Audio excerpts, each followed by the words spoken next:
Hello students, last time we have seen the classification of fibers in the three categories that were natural fibers, semi-synthetic fiber and the synthetic fibers. And today we will be discussing some examples of natural fibers. So the very first example that I am going to take here is cotton. This cotton is an example of plant fiber because this cotton we get from the cotton plants. Now, if I talk about the useful part of cotton plant from which we get the cotton fiber, then the useful part is seed hairs. The seed hairs that are separated from the seed and these seed hairs are further used in the manufacture of fish nets, coffee filters, and these are used to make cotton tents, as well as these cotton fibers can be used in bookbinding.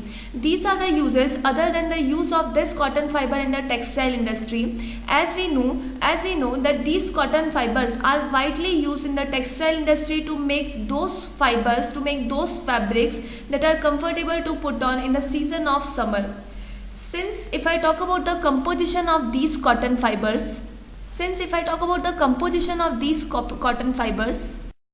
then the main component of these cotton fiber is cellulose. This cellulose unit, which has the formula C6H10O5, and since it's a polymer, so it can be represented like this.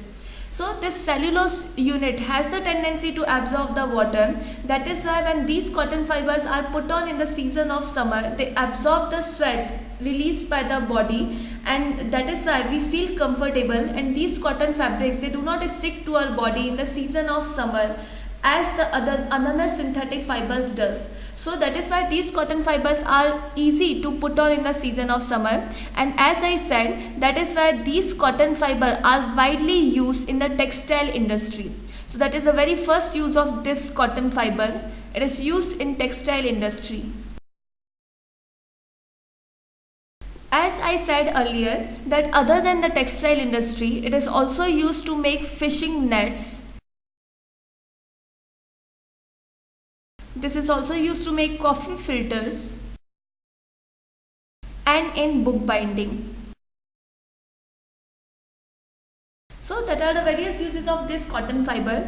Other than this cotton fiber, this cotton plant is overall quite useful plant, because other than this cotton fiber, after the separation of cotton fiber from the seed, the remaining cotton seed which left after the separation of fibers, it is used to make further cotton seed oil, which can used like any other vegetable oil after the refining. So that is another use of cotton plant, that the remaining cotton seed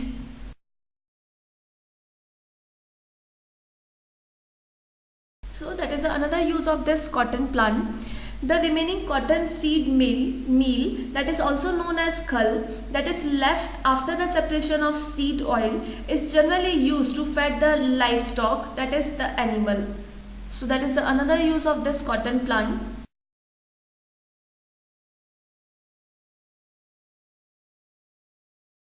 Now, as we have seen that this cotton plant is of high use, that is why now we will be looking for that what are the conditions required for the very good growth or the cultivation of this cotton plant.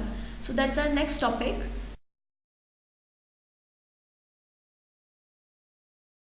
That are the conditions required for the cultivation of cotton plant. So this cotton plant can grow better in the season of in the weather that has the warmness with sunny. So for the growth of this cotton plant, warm and sunny weather is required.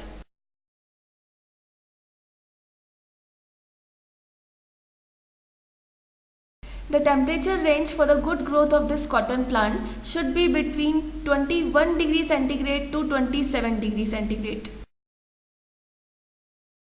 And the conditions of rainfall should be between 50 centimeter to 80 centimeter. So these are the conditions required for the very good growth of cotton plant.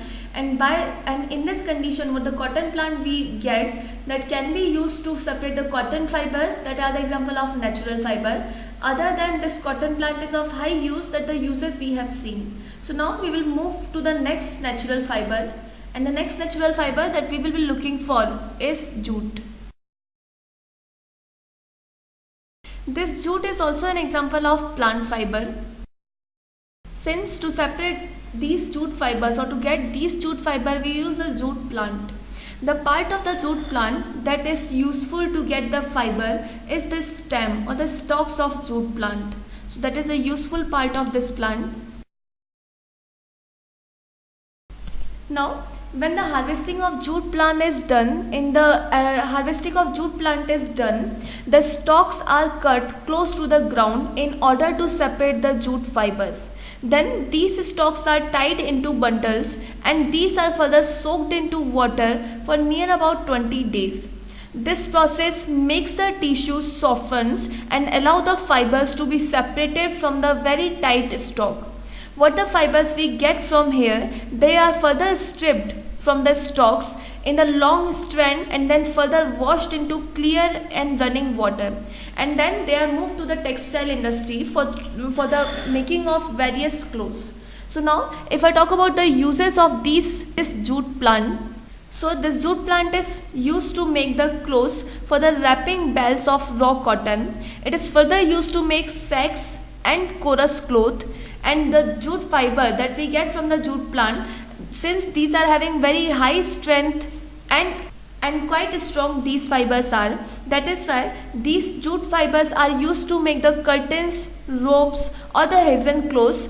For carrying the things from one place to another, we use the jute plants. So that is the uses about this. The very first is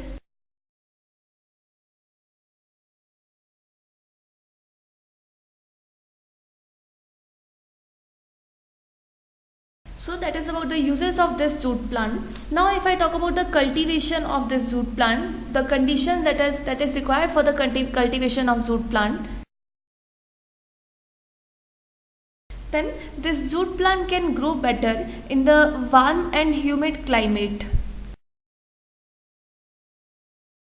The temperature range required for the good growth of this jute plant is between 17 to 41.5 degrees centigrade, and the rainfall should be between 120 to 150 mm.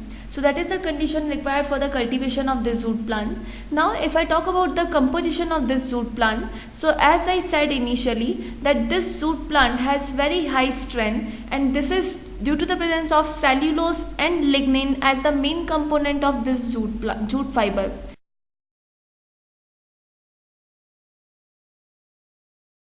So that is about the jute plant. From the next time we will be looking for some another examples of natural fibers.